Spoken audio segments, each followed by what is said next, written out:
Everything old is new again. America's entertainment pop culture talk show. It may well possess a rudimentary intelligence. I'm trying to think, but nothing happens. Felt a great disturbance in the force. Hello, I'm Mr. Red. Come on, Mark, like a dog for me. Where's the goodies? Leave the gun. Take the cannoli. I bet you wouldn't have done anything like this if Mom and Dad were here. You filthy criminal. Excuse me while I whip this out. Go ahead. Make my day. Here are your hosts, Douglas Viviani and David Cohen. Good evening, folks, and a hearty welcome to our drive-in theater. We have a wonderful evening's entertainment lined up for you, one that will provide several hours of pleasurable relaxation and diversion for you and your family. Did you fail to dress up for tonight's show? No tie, an old shirt and slacks, a house dress? Well, don't give it a thought. We're glad you came as you are. We just want you to enjoy yourselves. Don't forget to visit our refreshment center during the intermission or any time. You love the tasty array of snacks we have to offer. So will the youngsters. Everything is quality and so good. We hope you'll make this a weekly visit. Bring the family. Bring your friends. And we're talking about bringing along Everything Old is New Again, wherever you go, and enjoying it. That's a little ad for a 1950s drive-in movie. Douglas Viviani here with Flick himself, David Cohen. Flick. Doug, it's great to be sitting in a car with you watching a drive-in movie as we're doing this show. It's an amazing coincidence how this came together. It's amazing. During the pandemic, the drive-in movie had and has seen a resurgence, and we'll talk about that later in the show. I want to talk a little bit about where it came from, what it used to be, and what it might be in the future. But I don't know. I think it's an interesting topic that back in the day, I mean, let's just look at this for a second. We all know what drive-in movie theaters are. Do we have to talk about that? That's no. Okay. Don't. But when was the first drive-in movie? I think it's fascinating.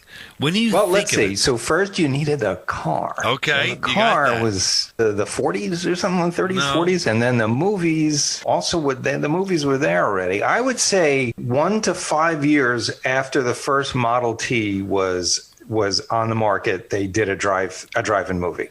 1933. Yes. There you go. You're pretty close. You're pretty darn Power close. of deduction. There you go. You sounded like Sherlock Holmes there for a moment. I don't know where that comes from. Now, when do you think it reached its peak popularity? Let's go back. 33 was the first one, by the way, in New Jersey, created by Richard Hollingshead, who's long been forgotten. And the reason why he created the drive-in, his mother complained about uncomfortable theater seats.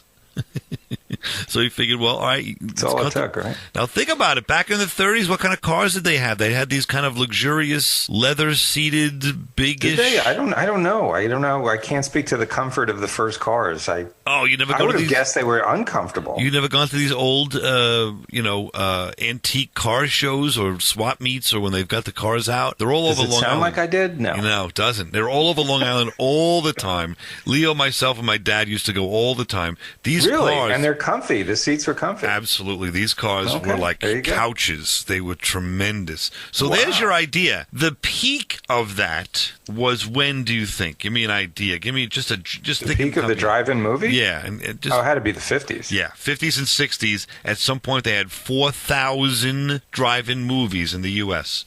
There's about 20... basically, you got in your car with your family, and you went to this place that had snacks that were so good, right? Isn't that what the guy said? Absolutely.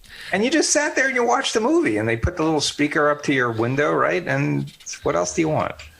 Not much else, but yeah, it's you probably had to turn around and yell at the kids occasionally, but well, here's the thing: the whole point was. Mom and Dad, and this happens to this day, although we have televisions now and all, it's a little different. But the point was back then, certainly in the 30s and 40s, there was no television, right? There was radio. So you wanted to go to the movies, but if you had children, you couldn't really get out. Just we all can sympathize with that. So in the beginning, it was bring a family. They had bottle warmers at the drive-in movie.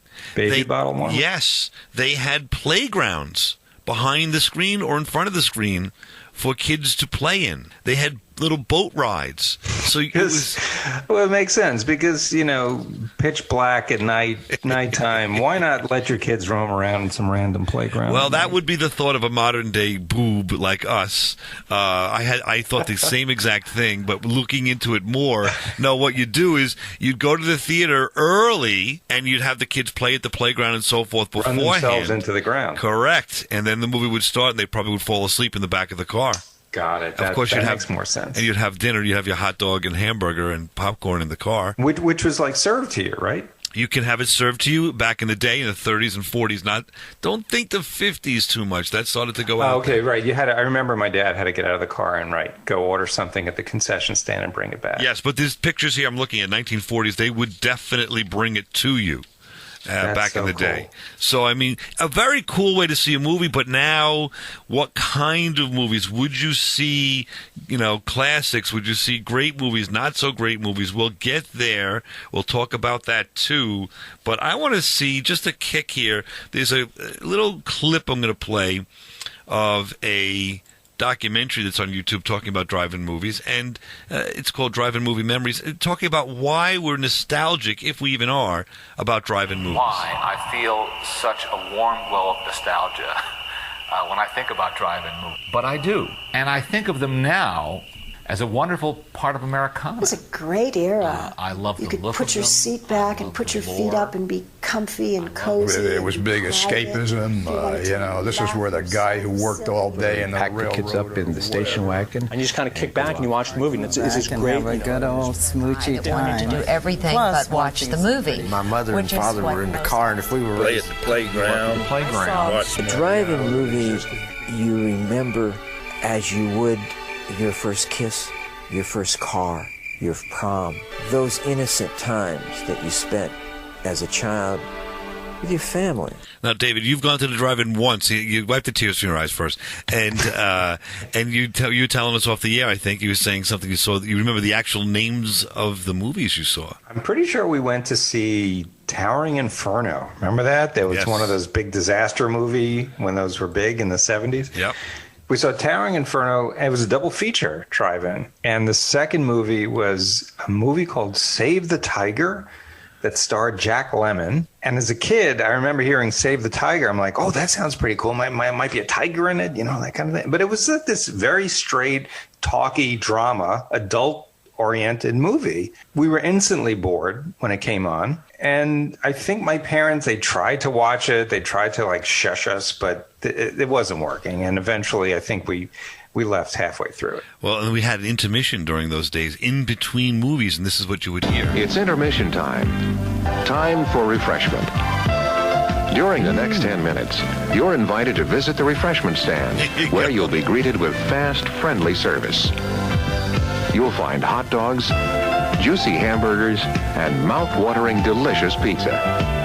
There are refreshing hot and cold beverages, ice-cold cola, and orange drink. Goes great with an order of crispy French fries. Then there's a wide selection of your favorite candies and other delicious snacks. And there's always a fresh batch of hot buttered popcorn to go with the rest of the show. So visit the refreshment stand now during this 10-minute intermission and add to your enjoyment of the movie.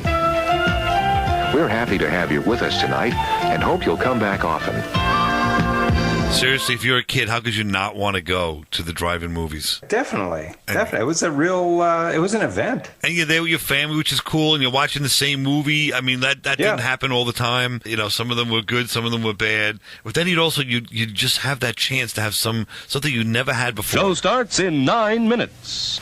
Here's a new taste treat, the corn dog. Plump, juicy wieners are dipped in a thick, golden Southern-style corn batter that seals in all their freshness and flavor. If you like hot dogs, you'll love corn dogs. Everybody does. Try a corn dog with your favorite beverage. At the refreshment corner now. Corn dogs. I mean, you would go the corn. That's so funny. You would go and if you don't like corn dogs, there's something wrong with you. And you would go and you would get this stuff and rush back to the car and spill half of it on the way and can't find the car and where's mom and dad and you're freaking out because the movie's going to start. You've been to a few drive-ins, I can tell. Yeah, and the movie's going to start in like 3 minutes. You couldn't find the car? Oh, you kidding? These places are mob scenes. That's terrible. It's terrible. What'd you do? Like just get into the back seat of some other car? No, you knew which was your car, but you knew you were. It's like you're in the mall and you can't find the car. It's dark, right? It's dark, obviously, and that stinking screen. 1 minute to go, and you're like, oh my god, I gotta get back to the car. Crap. 1 minute, I can't get what's going on. Or you're online, and it's time to go. And you didn't have like earpieces. Like there weren't any remote headphones where you didn't miss the dialogue if you couldn't get back in the. Forget it. You couldn't hear the movie, right? If you weren't in the car. We'll take off from there in a moment, right? After this, everything old's new again. 2 minutes to go to the snack bar. All right. Quick refresher before showtime. No crowds to book, just go get it. You'll be sorry you missed your chance to enjoy some of the many tempting goodies waiting for you. You're listening to Everything Old is New Again, America's entertainment pop culture talk show with Douglas Viviani and David Cohen. What is it? Say, what is it? Hey, why it's Buttercup. Popcorn and sweet cream butter, too hot popcorn. Mix it up, wrap it up, Buttercup is born. It's delicious. So nutritious. It's a taste delight. It's so munchy. Crisp and crunchy. You'll enjoy each bite. Eat butter-drenched Buttercup popcorn at its best. Served in a king-size cup. It beats all the rest. How about that? Back here, Everything Old is New Again. Enjoying a look back, and we're going to look to the future of the drive-in movie. Now, that was really the attraction, apparently a huge attraction, was all this food that was going on in the drive-in. When you went to the drive-in, David Cohen... They were really pushing that food, I guess, huh? Yeah, the movie's great, but come to the concession stand. Come now in the middle of the movie. Why wait for the intermission? Do you remember going to the theater and being enthralled as a kid with the menu, so to speak? The drive-in, or at the drive-in? I mean, it's sad to say I really haven't been to that many, so I don't remember that. I remember just being in the car with my family, which in and of itself wasn't thrilling. So luckily, we had the movie as a distraction. Oh, that's nice to hear. I remember one specifically. There was always one good movie, which I don't remember in this particular example, and there was a second movie, and the second movie usually wasn't that great. It was a Jerry Lewis movie. I was looking forward to it as a kid. I loved Jerry Lewis at the time. Maybe this is 1971, something like that. I'm like 9 years old, and the name of the movie is, if I get this straight now, Don't Lower the Bridge, Higher the Water. That's the name of the movie. Wow. An absolute Jerry Lewis disaster to epic proportions. And I sat through the horrible first movie. There was like an adult movie, whatever, like these talkies, not adult, but, a talkie movie. Very talky kind of movie. And as a kid, you're like, all right, but I got Jerry Lewis coming up. And you go to the snack place and you get yourself, all these different accoutrements that you're all hopped up to get. But you got to get it fast because that clock is ticking. They never stop, telling you that the movie it's 7 minutes to go. And like you're yelling at the people behind the counter, it's 7 minutes to go. Come on, let's go. And give finally, me my corn dog. But this is what drew me in. I remember trying this one time. Oh, God, Today we're interviewing a stomach. Hello there. What is life like as a stomach? Oh, boy, it was humdrum. Until what's-his-name discovered Tony's Pizza. Tony's Pizza? Yeah, I was suffering from the pizza cravings until Tony's came along. Crispy crust and zesty sauces. Wow. And so now... Oh, boy. This is a commercial. Another pizza craving. Just thinking about in between Tony the movies. Oh, where are you going? He's going to get a Tony's Pizza. And I follow him anyway. Oh, boy. Does your stomach send you pizza craving signals? Oh, wow. Tony's, the Pizza Cravers Pizza. Available at the concession stand. Is that attractive to you? Even the announcer sounds bored by the whole prospect of Tony's Pizza. Yeah, does that sound like it's something you want to get involved with? Not at all. No. It sounds like, first of all, I don't want to hear what my stomach has to say. And second of all, it just, putting the sound of a stomach with foot, it's just not a good picture, Somehow that worked. I'll tell you, when I would go, I remember going with Roy Silver, and Iggy Gataletta. I'm going to mention those. Wow, names. I remember those guys. And also with Gary Monowitz. Yep. And Monowitz and I were in the front of the car. It was my car. We were cheapos. We were in high school, and we didn't have a lot of money. 17. Roy and Iggy got in the trunk of the 1969 Nova. You snuck them in. Is that you had to pay per person? Yes, you paid per person. Oh, that's so funny. Snuck them in the trunk. So we got in, and then the typical problem was they were banging to get out. They hit some lever, and we couldn't get them out of the trunk fast very quickly because it's an old school lock. It's 1969. If you're fooling around with the lock, was it in your Nova? Was it your Chevy Nova? Yes.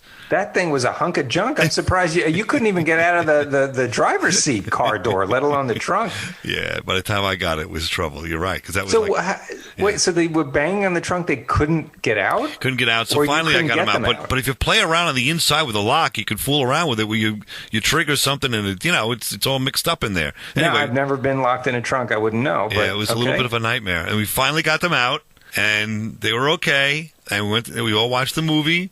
And what did we bring with us? I'm not going to mention any alcohol, which may have been involved. But it's definitely not girls. I know that. Pizza. Big pizza pie. Wait, was the pizza, you brought it from the outside? Yes, we would not buy it from the concession stand. We had the pizza. Were you allowed to do that, or were they search No, the car that was in the back of the problem was that was in the back of the trunk, too. And they kind of rolled over. I'm surprised they didn't eat the pizza waiting to get out. Well, they rolled over it a little bit in their panic. And oh, no. So they were panicking. Like, how long were they in the trunk? Oh, good 10 minutes. It's not a good experience. Tell me. You've seen Goodfellas, haven't you? Wow. Yeah. So to save what? To save $4 or something? Are you kidding? We would not have been able to afford the pizza if we had to pay for the what do you call it? The movie admission. So it was worthwhile. So there's a little something of my life, but but the other thing is, before we get to that, I mean, that's kind of I don't know why I have a lot of memories of the drive-in. I have lots of stories I'll tell you, but this is what it was all about. Families, as we talked about in the beginning. One of the favorite things was going with my brother and sister and my mother and dad, going out there and just sit. It didn't make any difference what movie was on. And it was a great way for families to see a movie. It was just the best.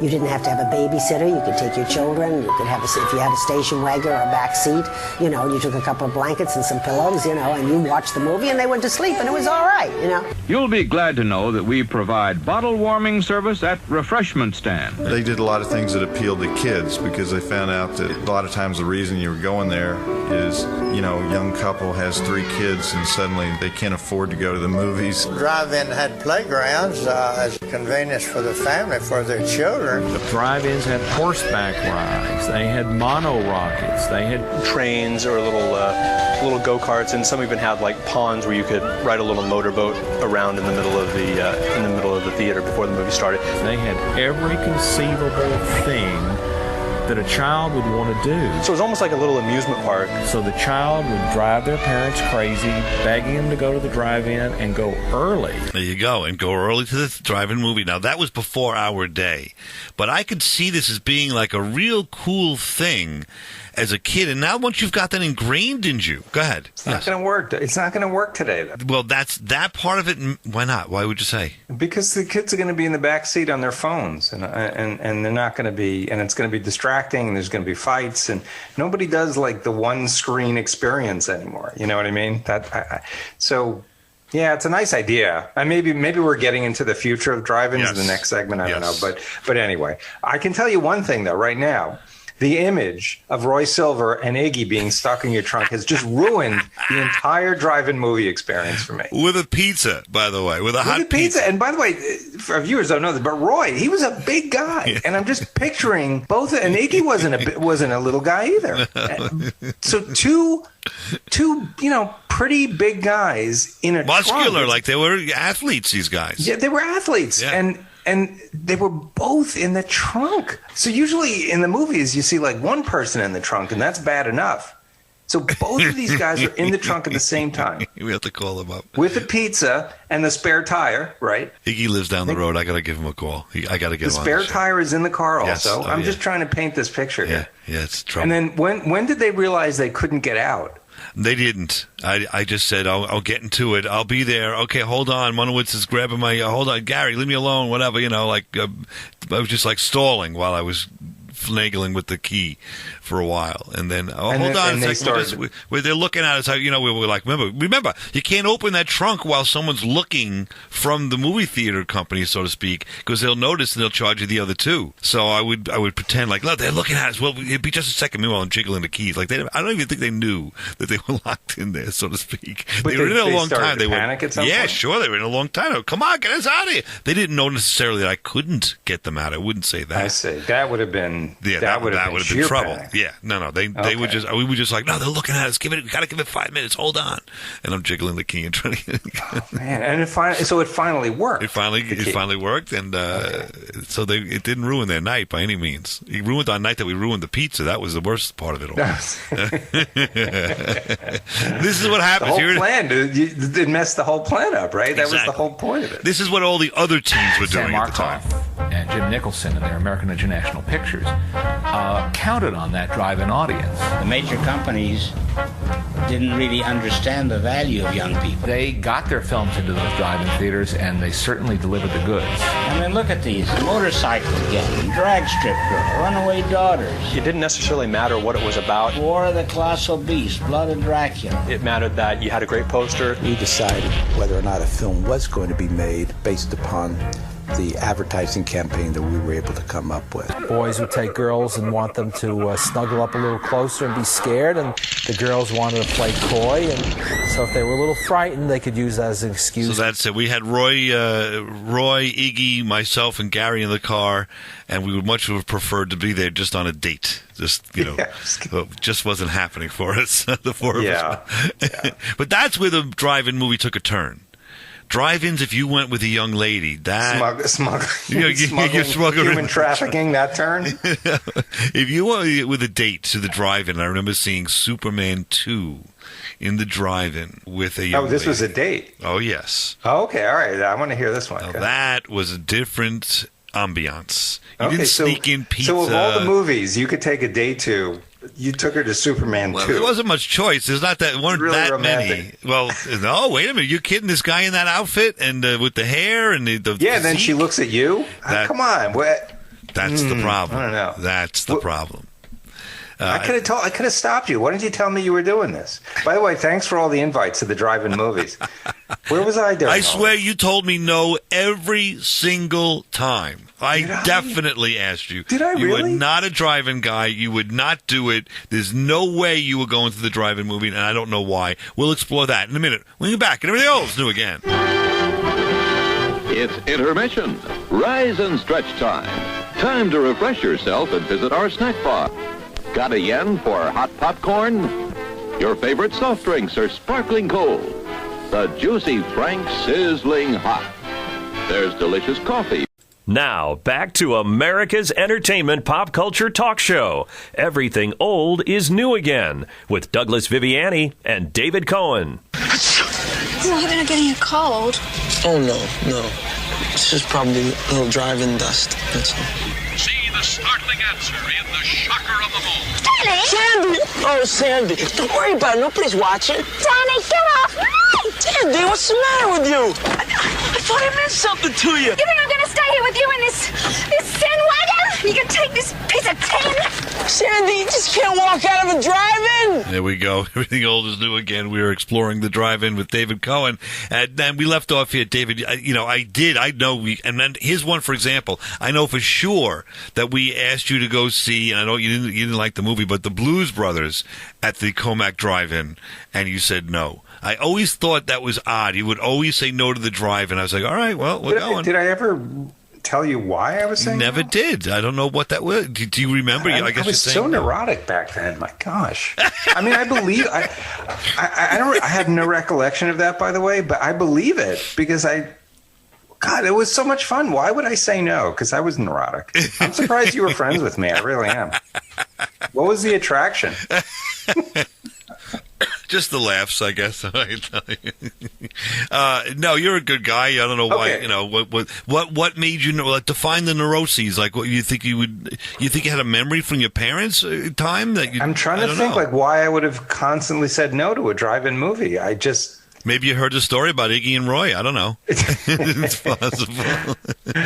I don't know. I can't think of a reason right now. I can't. I mean, I hadn't, like I said, I was neurotic, but I'm trying to remember like why I would have been put off by a drive-in movie. I can't think of a reason right Well, I think you were an aficionado. I think you wanted the sound. You wanted that surround sound. You wanted the picture to be clear. You would, I don't know. I never had a problem getting you to a movie like in a movie theater. That wasn't an issue. It wasn't That's like strange. Yeah, but I think the drive-in is just so.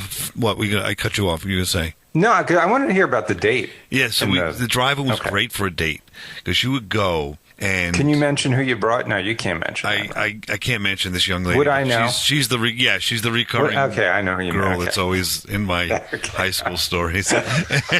I know exactly who you mean. My frustrated high school stories. So this was another frustrating event. I could again. I think the conversation started because I think I asked you like, why didn't you tell me you were doing this? I would have strongly advised against it for that Superman 2 for that movie. Well, let's put it this way: not really a good date movie. If you want to go back to our first year of shows and go back to the show when we talked about Dracula and me taking a young lady to Dracula with these high expectations of how this is going to be a great event and she's going to be scared and she's going to want to snuggle up and whatever and with Frank Langella and she just literally fell in love with Frank Langella instead of me during that process, and it didn't work. So now flash to like 2 years later, I'm still trying. I'm enamored. I'm really this is a nice young lady. So I take her to this drive-in and we go and see. There's nothing else to see, so there we are, Superman 2. It opens up, and he's saving, if you remember, Lois Lane in the Eiffel Tower, and the elevator is falling from the Eiffel Tower, and there he is. He dons the outfit, and everything's going great, and I'm sitting next to her, and we're having a nice time. We were watching this movie. We had brought some snacks in, and blah, you could bring your stuff in, whatever. And I put my arm around her, and you feel comfortable, and everything's going well. And it starts to rain. And the drive-in movie doesn't work too well in the rain. Because you're watching the movie through the screen. They don't turn it off, but all of a sudden the windshield wipers have to go on to watch the movie. The thing from outside, remember we had this thing from outside through the window. The window had to be open to hang this speaker in the window. Right. So it's getting wet inside. Now, for someone that's on a regular date with a young lady that would like your company, you're doing. It's fine if it rains. Who cares, right? You're not necessarily there to see the movie if you're a teen or early 20s, whatever. But she was there to see the movie. And so, try as I may, that was on her mind. And being that it was raining and getting worse and worse, and now it's fogging up because the windows are closed, and not fogging up. Just to be clear, it's fogging up because you were just sitting there. Well, it was fogging up not from activity. It was fogging up from me discussing and talking about activity and trying to convince her, what a great situation it would be for us to be romantic. So there was a lot of discussion going on, and there was very little fun. And sooner or later, it fogged up and this and that. It was uncomfortable. It was raining. The rain wasn't going away. The place was getting muddy. I had the speaker. It was hanging from the window, and it was getting wet. And needless to say, maybe 45 minutes in, the lights of the Nova light up. I put it into drive. And we went to Friendly's for a fribble and went home. So once again... I'm surprised you went to Friendly's. I would have just... Well, Friendly's was the perfect name for the relationship. And so... for one of us, anyway. I'm sorry about that. But all right, honestly, though, in retrospect, let's say it hadn't rained. Right. You think it was going in the right direction? It sounds to me like it wasn't going to happen anyway, Doug. I will say this to you. I had high hopes. I always had plans. I always had some kind of a strategy. I always thought I would be able to make the move. I was extremely intimidated for some reason by this situation, which I usually never am. And the plans never developed or materialized the way that I had developed them. Like, for example, just a silly, if I was going to put my arm around her and pull her close, I pulled my arm around her, but I couldn't get the nerve to pull her close, so it was very awkward, and I'd have to pull the arm back. So your arm it was sort of like just draped around her. Exactly. There wasn't enough room in the car. You wanted to stretch out. Oh, sorry. I need to put my arm back here. The arm didn't touch her. It was on the top of the seat, like that kind of ridiculous. Did she know your arm was behind her? Was it actually at some point she'd look? Yeah, at some point she'd look back and give me a dirty look, like, "What's this arm doing here? Get rid of it. What are you doing?" Well, these drive-in movies were, they had some nice experiences as a child, but as I tried to mature in them, it didn't reconcile with didn't have the storybook ending. No, I wish I would have had some of these gimmicks that they have now, or had, I should say, before then. This is the 70s. These gimmicks were in place in the 50s. There, they had to bring people in, so they were always figuring some gimmick, like... We buried bodies. In fact, we even had a contest, Would You Dare Being Buried Alive? We had a guy who volunteered, and we actually buried him alive. We buried him in front of the screen on the playground. They would make certain that the local Baptist minister was aware that they were going to do that, hoping that he would become furious about it and hoping that he would talk about it in the pulpit. This is the gimmick that we're going to use with Horror of the Blood Monsters. Free to lucky winners, one frozen stiff corpse. And the lucky winner got a frozen chicken. We had the first landing inside the drive-in in a helicopter by Santa Claus. A man by the name of Claude Ezell would import monkeys from Africa, and he would build these things called monkey jungles. There were concerts given at drive-ins. One particular drive-in owner staged a picket line by babysitters. The drive-in was unfair to babysitters because now the family could bring the screaming children. So all those gimmicks were needed in the 50s and 60s. They weren't needed for me in the 70s as a child, but mostly as a teen, because I had ulterior motives. You were there in an isolated space with a young lady for at least the 2 hours, and usually there's a double feature. And so you had plenty of time to develop your what would you say, the love of movies. So at that point, she obviously agreed to go to the drive-in with you. Yes. Right.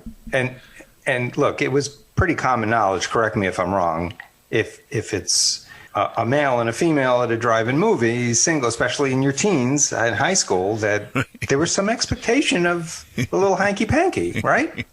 That was my thought. That's why I was very happy to have received the affirmative response over the telephone. And there hadn't been any time dates before this. Had there been any romantic gestures or anything that happened prior to this? Holding of hands, a kiss on the cheek. So there was a connection there. There was definitely some sort of romantic connection. Yeah, and then we never stopped talking and never stopped connecting. We were of the same mind immediately. But, holding hands back then, that was pretty big. Yes, it was. So, absolutely. So I don't know, maybe she just got freaked out by just being in that enclosed space with you, which I can understand. Well, I get freaked out just being in the studio with you now.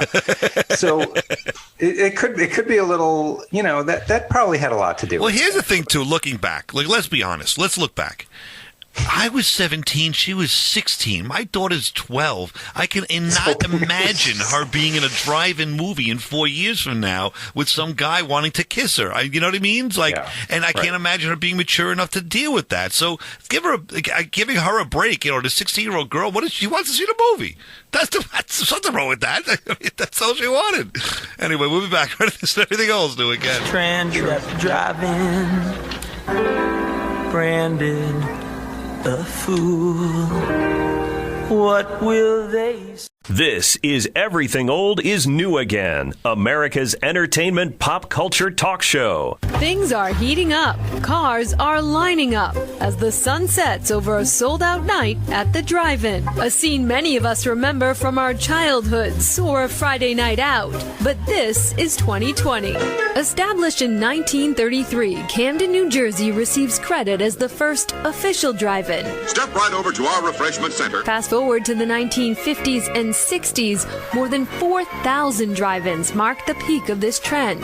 But over time, burdened with increasing costs and dwindling patrons, thousands would become empty lots. Whether it be the need for more open space or maybe a bit of nostalgia, whatever the reason, the drive-in is seeing a bit of a rebirth. All right, David Cohen, Douglas Viviani, back here on Everything Old is New Again, talking the drive-in. We've talked about a lot of history and past and things like that. What about the future of the drive-in? It has had a resurgence. I don't know if, David Cohen, have you seen it in the city? I've seen it in Queens and Long Island, which I'll talk about in a moment. But have you seen any pop-ups, let's say, drive-in movies, maybe on the roof of a building, maybe, or I don't know, anything that in the city at all? I think it would be tough in the Manhattan proper, just because it's not a car-friendly place. But I know that, and this has been going on ever since I moved here, certain parks like Bryant Park in Midtown, during the summers, every Wednesday night, they would have an outdoor movie showing. And that was kind of cool. I went to a few of those. Not the same kind of experience, but it did bring back some memories. I mean, you just set up a blanket and you watch whatever movie they were playing that night. All right, and there were concessions. Yes, so I've seen that too. They have it by us. We're lucky enough to live close enough to a beach, and so by the beach they set it up in the parking lot there, so the kids can see. Usually kids' movies, but not always. This is before the pandemic. That would be a setup, and we're not going to call it a drive-in, but it's an outdoor movie. So that's. But I would love to go to a drive-in. I would love to. Right. So now the drive-in now has amplified. I saw during the pandemic there were diners that had big parking lots in Queens and Long Island, where they would serve, and even Adventureland down the block here, which is an amusement park that was closed down. Their parking area, they would expand where they'd have this big, I guess, blow-up screen, whatever it was, and you could hear the music or the actual audio of the movie on your FM station, so you're okay there. And you in the diners for sure, but also in Adventureland, you would have food delivered to you. So it started to go, and then there is two huge malls that have huge parking lots that put up really big screens. And again, they don't need the sound stuff anymore as much. All you need to do is have somebody a broadcasting facility that's going to broadcast on the local FM station, and you're going to hear. And it's easy technology now. You're going to hear the movie. So you really just need a, quote, projector, which is now digital. I'm not so sure it's projecting as we're imagining these days. But anyway, onto a big screen. And so they're having it in the malls, and that's becoming popular. So then I get a note from the PTA, and I what is it? Back of the school, we're going to have a drive-in. And they're going to watch, I think, Raya, some movie, Raya, something, a Disney movie. Anyway, I bring the kids to it, and they bring a couple of their friends. And the only difference is we now have SUVs, so you don't face the movie theater. You back your car to the movie theater, so you open the back hatch, and the kids got pillows and blankets, whatever, and they sit in that hatch area, and you have some chairs if you want around there, and they're watching the movie from that way instead of through the screen as you're sitting. Does that make sense? So it's almost like a tailgate drive-in movie. Right. You're not looking through your screen. Unless you have, of course, there are people that have just a regular car. Yeah, you have a sedan. Right. You have no choice. Right. And so they're doing that, and they've got the ice cream trucks there, and you go get some ice cream. They have some food trucks there, and so you can do that. Was it fun as a parent instead of as a kid this time? Yeah, the lights go down. My wife did not go. Good question why she didn't. I forget. I'm not so she likes me anymore. But no, I'm kidding. I just brought the kids. Was Superman 2 playing? Maybe that's why. No, but I had the two kids and their two friends. So it was a busy event, And so I think that's why. So the point is, we then watch this movie. The lights are down, the moon is out, the stars are out, the sound is terrific, the movie is good, all the kids are enjoying it, having fun, but you got 5 kids. Every 5 minutes, maybe every 10 minutes, another kid's got to go to the bathroom. Oh, Leo's got to go to the bathroom. This kid goes to the bathroom. He's 9. He literally, because they're drinking, their stuff. Right. It's time for junk. They've had the ice cream. They're drinking this. I don't know if it's soda, but the fruit punch or whatever. They're eating the popcorn, everything. So all of a sudden, 45 minutes into the movie, I'm settled in. I'm actually into this movie now. I got to go to the bathroom. Okay, that's the thing. Porta potties around the corner. You got to take a little. You were the only parent with 5 kids. I'm the only parent, 5 kids. Now I got to leave 4 kids to go with the one kid. Go to the bathroom. I'm kind of freaked out a little bit about that. I know they're 12, but and I know it's a PTA event and whatever. But still, naturally, I'm watching 2 other kids of 2 other parents. Right. I'm kind of freaked out. So yeah, I'd be too. So I got to take all of them with us to go to the bathroom. Wow. I'm that guy. I'm sorry. I have to be ultra careful. I'm not going to leave these kids. I don't blame you. I would have taken all those kids. I'm not leaving kids out there. My responsibility. No. So they're grumbling. They go to the bathroom. It's not 1958 anymore. Exactly. Sadly. It's true. And then they rumble back. But here's the trick. Then I start taking a walk around. I go, who's here? Who is in this environment? And I notice the den leader for the Boy Scouts there. Then I noticed the other person from, Angelica's teacher that we're friendly with. And so now I said, see, it's a small environment.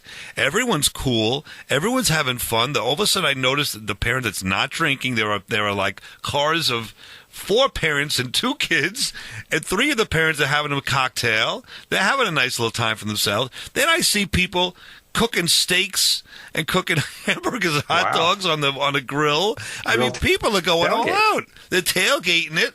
I mean, this is a great event for everyone but me, because I'm taking kids to the bathroom all the time. And then I can't have a cocktail, of course, because I'm driving. So I did not plan it properly. Had I planned it, I would have brought a couple other people, right? I'd have had all that stuff. I love all that stuff. That would have been amazing. But anyway, so the long story short. Second thought, I'm not that crazy about going to a drive-in. So now I know why I hated it in high school. I had visions of being invited, 50 years later, and bringing kids to the bathroom. No thanks. And the bathrooms aren't the greatest. But I will tell you this. There was another time we went, just myself, my father, and Leo, and Angelica. Oh, nice. And we saw it on it was a much smaller event for the Cub Scouts, and they had a movie on the back of Knights of Columbus, and we had about 12 cars, and it was terrific. We had a really fun time. Now, when you had to go to the bathroom, did your father bring the 3 of you to the bathroom? Exactly, to the Knights of Columbus, and. But it was okay. He didn't want to leave you alone. But here, the new thing is the kids want to sit on top of the car, too, now. Because the SUVs, sometimes if you have an SUV in front of you, you can't see. Now you got a whole thing of, I got kids on top of my car. I don't want you on top of my car. Right. I don't want that. What are we doing with that? It wasn't made to safely have kids sit on it. Right. So, but 11 out of 12 families have their kids sitting on top of the car. I have Leo and Angelica complaining to me round the clock that they want to be on top of the car. Is it because they couldn't see, or is it because everyone else was on top? Everyone else is doing it, and they're out in the sun, and in the moon, and the stars, and it's fun. I mean, why? Can I ask you? Do you find this? I find that everywhere I go, especially when Ben was younger, every other parent's got it down. It's going great for them. They're having the drinks, they're having the steak, they're having the ice cream. They planned it out where they got a designated driver, whole thing. I'm the guy that's like the workhorse. No, because you're more adventurous as a parent than I was. Okay. The only time that I did that, just really briefly, the movie Night at the Museum. Yes. The kids say, well, they actually have that in Manhattan. So this was a night at the Central Park Zoo. Oh, cool. So when Ben was really young, I took him. You stay over at the zoo, and you get to see animals after dark, and it was a really cool event. But I got there, we brought sleeping bags, and you're just sleeping on the floor of this conference room, basically, in the zoo. Very uncomfortable. But another parent basically was like glamping. You ever heard that expression? Camping, but yes. Glamping. He had a high class. In other words, they had all the stuff. Yeah, they had had champagne. all the stuff. They had a TV. Yeah, the guy brought a TV. I'm not talking about a laptop. Somehow he rigged up a portable TV and a bed. And he had done this a million times, so I kind of know what you're saying. Yeah, it always seems like everybody else has gotten the memo, but I didn't. The memo is bring other people and whatever. I guess what it is I'm old school, and I'm just thinking of the kids having a good time, and I'll sit and watch the movie too. But I don't think about the extra stuff of a kid needing to go to the bathroom and all that, all that stuff. So anyway, I think but here's the thing: we have 30 seconds. I think in a rural area, it might be. I mean, you still have 250 drive-in movies now, and from what I understand, there's about 100 in the works where people are trying to build more. I think in some ways, I mean, it's a function of the value of land. But if you got a big farmland area or something like that, I think that the drive-in could make a comeback in this environment that we've been tickled with the fun of it. Certainly, you said you would go. I certainly would go. I know many of our listeners would go. Now, how often you would go is a different story, and would it support it is a different story. And kids cannot bring phones. That's a big part of it. No phones. But I'll tell you this: the two I've gone to, the kids did not put the phone on at all. Okay. It's an event to them. They enjoyed it. So you have them trained well. I guess I don't know. It might be that, or it could be the threat of locking them in the trunk of the car. You always have that going for you. Exactly. All right, we'll be back next week. All good things on Everything Old is New Again. Pop culture entertainment. Join us. It's the return of the drive-in movie, the classic American experience.